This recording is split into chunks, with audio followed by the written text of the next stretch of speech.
여러분 안녕하십니까? 10월 20일 뉴스플러스 시작합니다. 증시 상황부터 홍원표 기자와 알아봅니다. 홍 기자.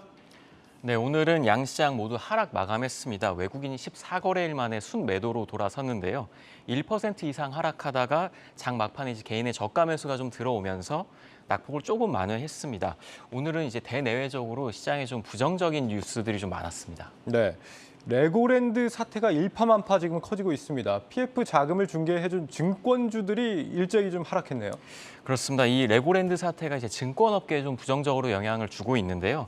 먼저 오늘 이제 증권주들의 이제 그 변동률을 좀 보면 다울투자증권이 이제 9% 이상 하락을 했고 키움과 유진투자증권도 상당히 이제 많이 하락을 했습니다. 일단 중소형 증권사들이 좀 하락폭이 컸는데 이 레고랜드의 지급보증 여파가 증권업계에 굉장히 부정적으로 다가오고 있습니다. 일단 레고랜드 사태가 뭔지부터 좀 들어볼까요? 네, 이 레고랜드는 강원중도개발공사가 이제 만들었는데 이 공사가 사업 자금을 이제 조달하기 위해서 이 기업 어음을 발행을 했습니다. 한 2천억 원 규모 정도의 기업 어음을 발행을 했는데 강원도가 그동안에는 지급 보증을 계속 해왔는데 이제 도지사가 바뀌면서 지급 보증 의무를 이행하지 않기로 하면서 이 기업 어음이 부도 처리가 됐습니다. 이 기업 어음을 이제 증권사 10곳과 자산운용사 1곳이 좀 나눠서 담았는데 사실 2천억이라는 규모는 증권사별로 나누면 이제 큰 규모는 아닐 수도 있습니다. 하지만 이제 투자자들이 이제 부동산 PF에 대한 좀 부정적인 인식을 많이 갖게 되고요. 또 그동안 증권사들이 이 부동산 PF 사업으로 꽤 괜찮은 수익률을 올렸는데 이 이제 PF 사업이 업황이 안 좋아지면서 수익률이 좀 악화될 수 있다 이런 전망도 나오고 있고 또 최근 이제 증권 이제 주식이 워낙 시장이 안 좋다 보니까 증권사들의 어떤 수익률도 굉장히 떨어지고 있습니다. 뭐 IPO 시장도 굉장히 이제 한파가 불고 있기 때문에 전반적으로 올해 좀 증권주들이 좀 부진할 거다 이런 전망이 계속 나오고 있습니다. 그러니까 지금 강원도가 지금 레고랜드 건설을 위해서 한 2천억 원 정도 대출을 받았는데 이 대출을 법인들로부터 빌려올 수 있게 중간에 중개를 해준 게 이제 증권사들이고 그런데 갑자기 강원도가 대출 못 갚겠다 이렇게 얘기를 하니까 이제 증권사들이 이 채무를 오롯이 감당해야 되는 상황이 된 겁니다. 지금 거기다가 이번 사태로 인해서 지자체들이 이렇게 갑자기 대출 못 갚겠다라고 하는 사태가 있을 수도 있겠구나라고 하다 보니까 이 그동안 이런 식으로 대출을 해준 방식을 우리가 ABCP라고 하는데 자산 유동화 기업 어음이죠. 네. 이 ABCP의 만기가 돌아오는 게 연말까지 거의 한 34조 원 정도 된다고 하니까 상당히 우려스러운 상황은 맞는 것 같습니다. 이 사태로 지금 리츠 주가도 완전히 하락세라고요.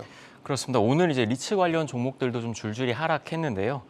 ESR 캔달 스퀘어 리츠 같은 경우가 이제 8% 하락을 했고 SK 리츠와 롯데 리츠도 5% 가까이 이제 하락을 했습니다.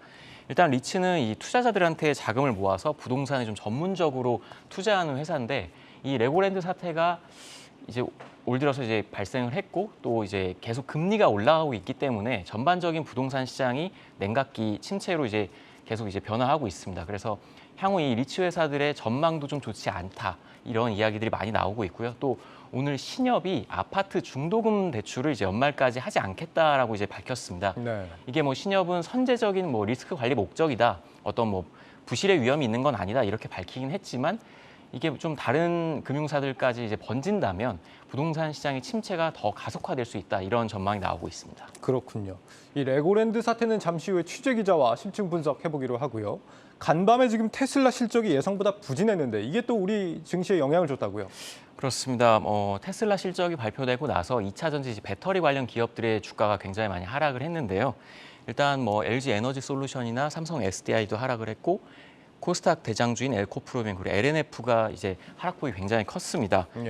테슬라가 이제 부진한 실적을 내놓고 시간의 거래에서 이제 하락폭이 좀 컸기 때문인데 테슬라가 이제 3분기 매출이 지난해 같은 기간보다 한 50% 정도 상승을 했습니다. 증가했지만 이제 시장 전망치보다는 이제 낮은 수치를 보였고요. 또 이제 차량 인도 실적에서도 좀 부진했습니다. 그렇기 때문에 이제 테슬라는 이번 이 실적 부진에 대해서 달러 강세와 원자재 비용 상승 또 공급망에서 좀 병목 현상이 있었다 이렇게 이제 원인을 분석을 하고 있고요. 한편 일론 머스크 CEO는 4분기에는 수요가 강하기 때문에 우리의 차를 모두 다 팔 수 있다 이렇게 좀 자신감을 내비쳤고요. 또 내년 중에 자사주 매입 가능성도 언급을 했습니다. 50억 달러에서 이제 최대 100억 달러 규모의 자사주를 매입하겠다 이렇게 밝혔습니다. 네. 내일은 어떤 일정이 있습니까? 네, 내일은 우리나라 이제 9월 생산자 물가 지수가 나옵니다. 생산자 물가지수는 생산자가 이제 시장에 공급하는 상품과 서비스의 가격 변동 이걸 나타내는 지표인데 소비자 물가지수의 좀 선행 지표로 이제 뭐 알려져 있고요. 통상 이제 전월비해서 수치가 나오는데 올 들어 좀 지속적으로 상승을 하다가 8월 들어서는 0.3% 감소했습니다. 그래서 이제 9월 수치도 감소할지를 좀 지켜봐야 됐고요. 그리고 이제 10월 수출입 지표가 나오고 미국에서는 통신기업인 AT&T 그리고 아메리칸 에어라인의 실적이 나오고 이제 필라델피아 연준의 경기 전망도 나올 예정입니다. 네, 이달 20일까지 무역 적자 더 커지지 않았으면 하는 바람입니다. 오늘 우리 시장 조정을 야기한 이슈 한 가지 더 있습니다. 바로 미국 국채금리 불안입니다. 바로 이어서 알아보죠. 증시 프리즘 홍원표 기자였습니다.